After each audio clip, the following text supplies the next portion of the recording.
प्रशासन अगर काम नहीं करता है और इसके अंदर किसी की जान हानि होती है तो हम पूरी ताकत लगाएंगे महानगर पालिका के अंदर प्रशासन के ऊपर 302 गुना दाखिल करेंगे। इनको कोई आर्थिक मदद मिल नहीं है और आर्थिक मदद काय को दे रहे? तुम पुलों का काम करो, तुम डेनिस का काम करो, रोड का काम करो, सोलर दीवार काम करो। हमको तुम्हारी मदद की राजस्थान की जरूरत नहीं, सिर्फ हमारा काम करो, जो हमारी मूलभूत सुविधा है हमको सिर्फ वो दो। हम आज से 2/10/2021 को जो है तो नारेगांव के अंदर ऐसी बाहर आई थी पानी की, ये नैसर्गिक आपत्ति की वजह से जो नारेगांव पूरा हाहाकार के अंदर था। वो सिर्फ उसकी वजह ये थी कि नाले के अंदर जो है तो उसकी सीमा जो है तो बहुत कमज़ोर है और डीप नहीं रहने की वजह से और उसकी संरक्षण की दीवार नहीं रहने की वजह से और वहाँ पे पुल नहीं रहने की वजह से ये हालात आए थे। आज हम निकम साहब को यही बताने को आए थे, ये इसके ताल्लुक से निवेदन देने आए थे कि भाई फिर वही दौर ना आए जिसमें लोगों को जानी नुकसान हो, माली नुकसान हो। अब तक जो लोग जो जिनके बेघर हुए लोग हैं पीछे के साल में जो हुए थे वो आज तक उनके घर नहीं बसे और बेघर है। प्रशासन से कुछ आर्थिक मदद तो नहीं मिली लेकिन हर वो नाले की वैसी ही दशा है, फिर से उसका प्रभाव वैसा ही होगा, ये बोलते नहीं आएंगे, वो होना ही होना है। इसके लिए हम निकम साहब के पास आए थे नाले की संरक्षण दीवार के लिए और पुलों के स्टेटमेंट के लिए। पुलों को स्टेटमेंट होने के बाद में भी वो हमने निदर्शन करने के बाद में 3 दिन के बाद में वहाँ के वार्ड अधिकारी आए, उन्होंने स्टेटमेंट बनाया। स्टेटमेंट बनाने के बाद में अभी तक वो दूसरा साल लग गया, अभी तक वहाँ का पुल का काम कुछ चालू नहीं हुआ। इसके ताल्लुक से हम यहाँ आए थे और हमारी जो समस्या है डीनिस की रोड की, सीमेंट रोड और डीनिस की ये समस्या, वहाँ जो कच्चे रोड है वो कच्चे रोडों के वास्ते सीमेंट रोड और वहाँ जो आज डीनिस नहीं है ये एरिया के अंदर डीनिस नहीं है वो डीनिस के वास्ते। और पानी की जो समस्या है, पाइपलाइन चौतरफ खोदी गई है, पाइपलाइन हमारे एरिया में पानी की नहीं खोदी गई। इसके लिए हमने निकम साहब से हम ये निवेदन के अंदर लिखा है कि हमें जो है तो फ़ौरन वहाँ पर पानी की सुविधा उपलब्ध करके दीजिए। आइलौर के नारेगांव में पानी है और पैलौर के नारेगांव में पानी नहीं है, ऐसा भेदभाव क्यों? प्रशासन इसके हमको इस चीज़ का जवाब दो। होने को आ रहा, आपको क्या लगता है क्यों जो है तो वहाँ पे विकास काम नहीं हुआ? महापालिका ने बड़े बड़े वादे भी किए थे और आपका हमने एक जल आक्रोश यहाँ पे एक मोर्चा भी देखा था बहुत बड़ा, उसके बावजूद जो है तो काम नहीं हो रहा वहाँ पे, तो क्या वजह है? इसकी वजह सिर्फ ये है कि अभी फ़िलहाल में वहाँ पर कोई नगर सेवक नहीं है, प्रशासन शासकीय के ताबे में है। बजट नहीं था, बजट आने के बाद में भी ये लोग अभी वो कुछ काम नहीं कर रहे। इसके लिए हमने जो आज निवेदन दिया, अगर हमारा काम इसमें अंदर अगर जल्द से जल्द नहीं किया गया और जल्द से जल्द पानी की सुविधा, ड्रेनेज की सुविधा और नल की सुविधा ये नहीं की गई, रोड की सुविधा नहीं की गई, तो हम भव्य आंदोलन यहाँ पर महानगर पालिका पे लेके आएंगे और इसका अंजाम जो भी इसके अंदर ऊंच नीच होंगी इसका जो तो महानगर पालिका प्रशासन जिम्मेदार रहेंगे। इससे पहले जब कारपोरेटर वहाँ पे मौजूद थे, कौन से पार्टी के कारपोरेटर थे और कौन थे और उनके विकास काम से आप कितना सहमत है? नारेगांव में विकास हुआ या नहीं हुआ? हमारे वार्ड के अंदर विकास ही नहीं हुआ। कारपोरेटर कौन थे? कारपोरेटर हमने अपक्ष उम्मीदवार चुन के लाए थे, अपक्ष उम्मीदवार कारपोरेटर हमने चुन के लाए थे, लेकिन हमारे वार्ड में सिर्फ 1 रोड बना है और 1 डीनिस की गली बनी है। उसके अलावा हमारे वार्ड के अंदर कुछ काम नहीं हुआ। जो काम हुआ है सिर्फ नीचे के नारेगांव में हुआ है, जो पुराना नारेगांव है वही वार्ड के अंदर काम हुआ है, हमारे वार्ड में कुछ काम नहीं हुआ।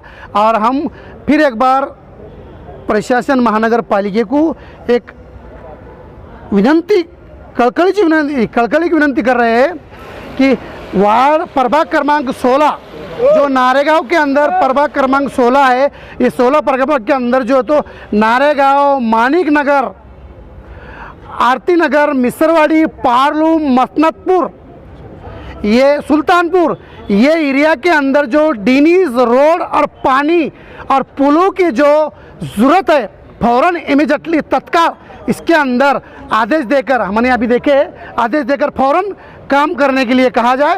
और अभी हमने निकम साहब ने दिया है, हमारे सामने जो फट साहब है वार्ड के जो जिम्मेदार है, जो 10-15 वार्ड उनके अंदर आते हैं, वो वार्ड के जो जिम्मेदार है फ़ौरन उनको फ़ोन लगा कर कहा है कि इमीडिएटली ये वार्ड के अंदर काम किया जाए और फ़ौरन यहाँ पर डीनिस की, नल की, पानी की पाइपलाइन बिछाई जाए और सुल्तानपुर के पुल, रहमत मस्जिद का पुल, अनवर जानी का पुल, फ़ौरन ये पुल की भी तैयारी काम चालू की जाए। एक आखिरी सवाल अख्तर भाई, पिछले साल जब बाढ़ के जैसे हालात नारेगांव में बन गए थे और बहुत सारे घर भी बहकर गए थे, तो एक सर्वे हुआ था जिसमें बताया गया था कि मुआवजा मिलेगा, तो वहाँ पर मुआवजा मिला प्रशासन की तरफ से और नहीं मिला है, तो सर्वे में कुछ कमी रह गई या फिर आप लोगों के घर जो है तो इलीगल है? देखो औरंगाबाद में तो पूरा औरंगाबाद इलीगल है, 10-5% एरिया है जो इलीगल है। हम जो चाहते हैं कि नारेगांव इलीगल नहीं है। सबसे पहली बात, यहाँ पर लोग टैक्स भर रहे हैं, यहाँ पर लोग जो मूलभूत सुविधा है महानगर पालिका वो ले रहे हैं, लेकिन जिस तरीके से ये एरिया को जैसी मिली मूलभूत सुविधा वो भी एरिया को मिलना चाहिए, ऐसी नहीं मिल रही। भेदभाव दूजा हो रहा है। अभी हमारा उधर का जो नाले का उधर का जो नाला है वो कोई साफ़ सफाई नहीं हुआ। साफ़ सफाई हुआ तो बाजू को कचरा लगा देते हैं और नीचे गिर जाता। अभी आप जो सवाल कर रहे हैं वो सवाल का जवाब इस तरीके से देना चाहते हैं कि वहाँ का भेदभाव बहुत अच्छी तरह चालू है और प्रशासन भेदभाव कर रहा है। ये हमको दिख के आ रहा है। इसके अंदर किसी की जान गए बिगैर प्रशासन सूद में आने वाला नहीं है। और यहाँ पर आने वाले प्रभाव के अंदर, पानी के अंदर अगर प्रशासन अगर काम नहीं करता है और इसके अंदर किसी की जान हानि होती है तो हम पूरी ताकत लगाएंगे महानगर पालिका के अंदर प्रशासन के ऊपर 302 गुना दाखिल करेंगे। हुई तो रास्ते पे उतरने का काम करेंगे। पिछले साल बिल्कुल इतनी इंशाल्लाह इतनी ताकत से उतरेंगे महानगर पालिका। पहले कभी इतनी बड़ी ताकत से महानगर पालिका में लोग दिखेंगे नहीं, इतनी ताकत से उतरेंगे इंशाल्लाह। नाम और पोस्ट? मेरा नाम अफसर अब्दुल पठान, मैं वंचित बहुजन आघाड़ी युवा शहर पूर्व शहर अध्यक्ष। हमने वंचित बहुजन आघाड़ी के हमारे जिला अध्यक्ष प्रभाकर जी बकले, योगेश जी बन, बामने तई और सतीश गायकवाड़, शहर अध्यक्ष जलीस अहमद साहब और पूरे हमारे नरोड़े ताई और पूरे हमारे नारेगांव के जितने भी है। अभी तुमने बताया हमको कि महानगर पालिका में तुमने जो नुकसान हुआ है भरपाई के लिए मांग की थी। हमारे बस्ती के लोगों ने जिन का नुकसान हुआ है इन्होंने फ़ौरन इमीडिएटली एक अर्ज लिखा है जिला अधिकारी सुनील जी चौहान साहब के नाम से कि हमें आर्थिक मदद दी जाए, हमारे घर में खाने को नहीं, पीने को नहीं। इन्होंने ना तलाटियों को पंचनामे को भेजे, ना कोई प्रशासन के लोगों को पंचनामे को भेजे। इनके कम से कम 700 से 800 निवेदन जिसके उसके घर से खुद दिए निवेदन है, वो निवेदन अभी तक प्रशासन में पड़े हुए हैं, तहसीलदार जिलाधिकारी साहब के पास पड़े हुए। मेरे पास उसकी रिसीट है। मैं आपको अगर ज़रूरत गिरेंगी, इनको कोई आर्थिक मदद मिल नहीं। और आर्थिक मदद काय को दे रहे? तुम पुलों का काम करो, तुम डेनिस का काम करो, रोड का काम करो, सौरसिंह दीवार काम करो। हमको तुम्हारी मदद की लाइसेंस की ज़रूरत नहीं, सिर्फ हमारा काम करो। जो हमारी मूलभूत सुविधा है हमको सिर्फ वो दो, हम मान जाएंगे तुमको कि तुम लोगों की सेवाओं के लिए बैठे। ओके, चलो, थैंक यू। नारेगांव के रहवासी है, क्या कहेंगे? फिर से बारिश शुरू हो चुकी है औरंगाबाद शहर में। कितना डर आपको लग रहा है? पिछले साल के जैसी हालत अगर होती है तो क्या करेंगे? सर, ये नई बात नहीं है कि नारेगांव के अंदर जो तो पानी पहली बार आ रहा है या पहली बार हम जो तो इसको लेटर दे रहे हैं, क्योंकि 8 सालों से जो है तो पानी का जो तो प्रॉब्लम जो तो हमेशा होता है। और वो दिन भी जो है तो चले गए जिसने हमारी पीठ को थपकाया था, जिसने हमको आश्वासन दिया था कि तुम्हारा नाले का काम हो जाएगा। अभी बारिश चालू है, सर्दी में हो जाएगा। सर्दी के बाद में बोले गया कि धुपकाला है, धुपकाले के बाद में हो जाएगा। फिर वही दिन आए जून, क्योंकि पिछली बारी में जो है तो जुलाई अगस्त में पानी आया था।